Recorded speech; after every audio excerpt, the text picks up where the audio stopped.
for you. Season is coming here as well. And I did announce this, and I'm going to go ahead and say this.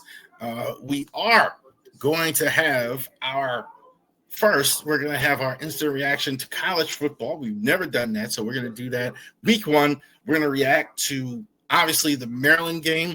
Maryland FAU is playing at 12 o'clock. The first Terps game, we're going to talk about that. Malik Washington, true freshman, is going to stay. It's a lot of teams. Ohio State also with a freshman. A lot of quarterbacks with the portal. These guys are leaving. So you're seeing a lot of true freshmen, a lot of young players start. Also, the Maryland FAU game at the same time as the biggest game, I think, in college football week 1 I can remember, Texas and Ohio State. We're going to go ahead and cover that. We're going to find out how good Arch Manning is right away. So look for that here soon. And now you can look for this. The linebackers. Who are the top 10 linebackers in the National Football League? Like the old John Facenda voice of the National Football League. So what is the linebacker position? So again, who are the best guys? We're not counting really the pass rush group in this. Like certain guys, you might see them listed as outside linebacker, like Watt, Highsmith, whatever. We're not counting that. So we're counting the off-ball guys, the middle linebackers, the 4-3, and those guys. Who are the best 10 in the league? Different horses, different for the league. But I think linebackers are playing less. That's fact.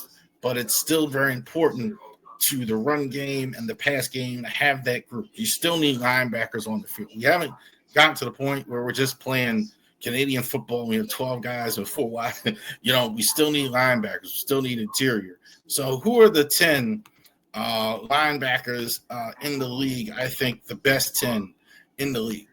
Matt Milano, I have him here. I think Matt Milano hits with bad intentions. So there's no question about what Matt Milano can actually do on the field. He had how many tackles? He only had 60 tackles last year. When he's on the field, I think he's a beast. I think that's the only question I have with Milano. He's had some injuries for like the last 2 years that have kept him off the field. Watching him hit is just a joy to watch. I think this guy is one of the most physical football players hitter in the league I think I've ever seen. This guy installs fear. There's got to be a fear factor with football players, especially guys on defense. And I think Matt Milano absolutely has that. Great running ability. I think he's good. I think he's better in coverage than I think he gets credit for. But he just, the thing I never get past with Matt Milano is he is a fierce, awesome hitter as well. Jack Campbell from the Lions.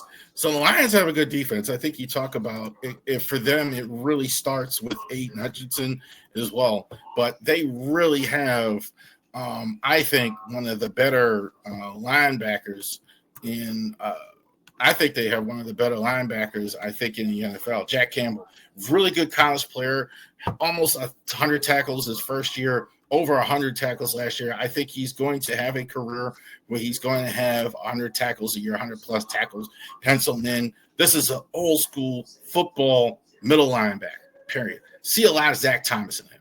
See a lot of guys. Not the athleticism doesn't jump off the page, but he's always finding the football, always has a knack for the football, always getting home when he needs to.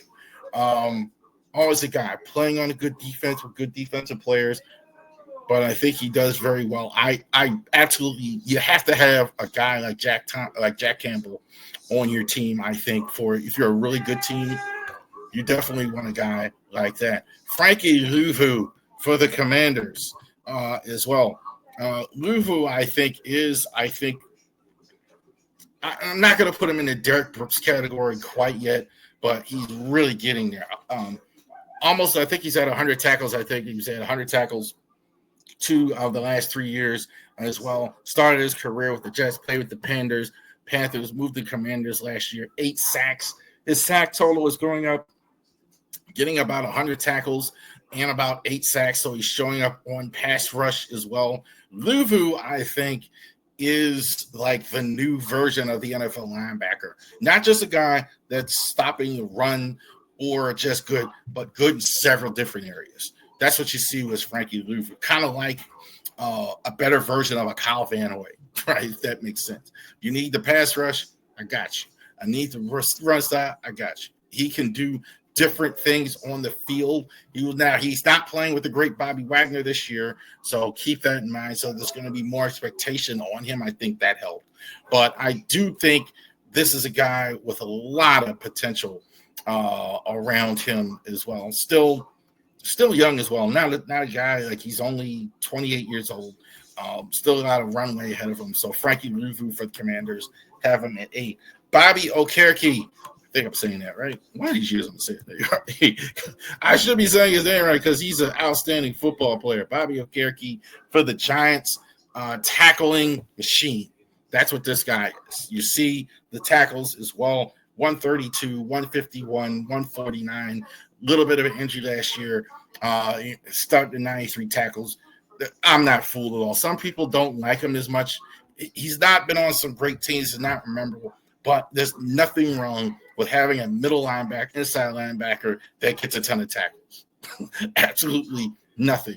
Absolutely knows for the football. That's what it is. Like to see a little bit more stuff you remember and splash play, but he's just all over the field. So definitely you can have him on the field. He's going to find the football. He's going to stop the big plays as well. I do love Bobby Okereke as well. Consistent. One of the things I can say about any person, any player, any man is consistency. That's the word I think about a lot with Bobby Okereke is consistency. Dre Greenlaw, number 6, formerly of the 49ers, now in Denver. Didn't really play last year, so that's a thing. He was part of that great group, him and Fred Warner in San Fran. So free agency goes west to Denver. Didn't really play at all. I think he pretty much last year. So he's going to Denver. I think he's their best linebacker, arguably one of the best defensive players. He gets to now be more of the focus, and I think that's the only thing with him coming off an injury. But sideline to sideline, he's going to gobble you up.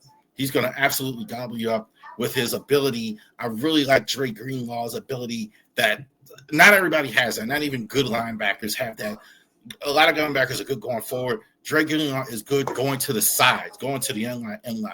That's what guy I like with that sideline to sideline as well. And again, not playing with Fred Warner anymore on a new team. But like a lot with Drake Greenlaw. Not too worried about him. I still have him in the top 10. Zaire Franklin of the Colts.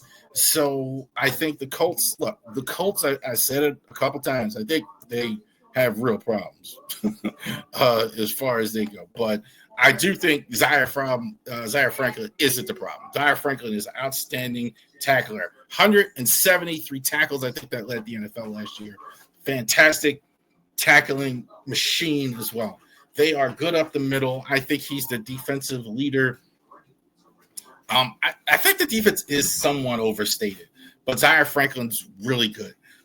Again, you talk about Okereke being a tackling machine, a guy. This guy is a better tackler, and I think he's got a little more thud to him.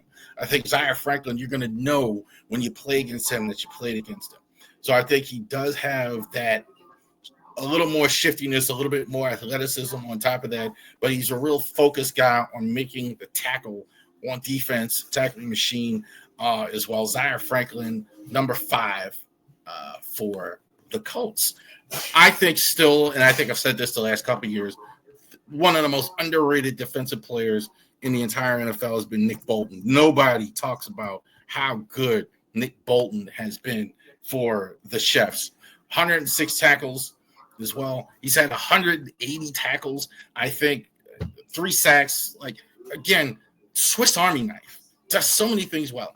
He's not just a guy that does one thing, not a tackler. He kind of like we talked about with Frankie Louvu, doesn't just do one thing. He really makes impact and is a much better hitter despite all of his many skills. I think that's really what I like about him. I know you're not going to miss him on the field as well. So I think like he can do several different things. Definitely just signed a new extension, 25 years old. right in his prime. I really think this guy's an impact player. Nick Bolton, enormously underrated.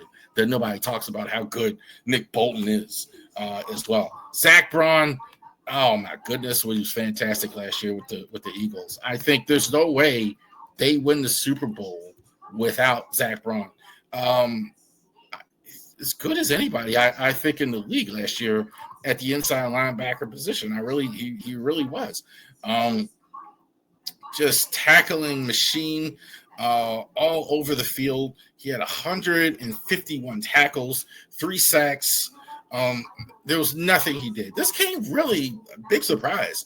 That's probably the only reason I have him at third, because it kind of came out of nowhere. So that, as great as he was last year, and you could argue he was the best linebacker in the NFL, kind of came out of nowhere. He's had some good years, but this really was a huge jump from what he's been. So not downing it, but I think that's, for me, putting a guy number one, that's probably the main reason why he's 3 as well, behind the 2 guys ahead of him. But Zach Braun, I think, did everything well for them. Eagles had a lot of young players. They needed leadership. He provided leadership for them. He was a great tackler. And again, see the new era of linebacker, does a lot of things well. Didn't just come near the line of scrimmage, even though he stopped the run a lot. He does a lot of things on the field. Zach Braun was amazing last year. Almost as good as Roquan Smith. You got to put Roquan because of the track record he's had. These 3, if you put them at 1, I don't have a problem with it. Roquan, I can tell you this. People saying he had a down year for his standards. He had 154 tackles. 154 tackles last year. Had 1.5 sack, played everything. I mean, Roquan was really, really good. I guess he got off to a slow start as well. I think sometimes when you're great like this, people kind of take it for granted all the time. It did seem like not as many huge splash plays as well.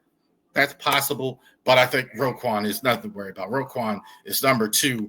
Number 1 from the Niners is Fred Warner. Warner, I think, is one of the best defensive players in the entire NFL. 130 sacks. Again, he's had 100 sacks every year of his career since 2018, 131 last year. Automatic 100 sack. I think, there's nothing he doesn't do well on the field. Nothing. He excels in coverage. He excels in hitting. He excels at line of scrimmage. He excels in leadership. He excels in every area. Excels in line calls. Really the boss out there as well. He's got the best command, I think, of a defense. Ray Lewis is not in the league anymore. I'm not saying he's Ray Lewis, but he's got that type of command of his guys on the field as well. The ultimate inside linebacker as well. Fred Warner, number 1 of the Niners. There you go. All right. So those are the top 10 linebackers in the NFL. We got a few more. We got cornerback.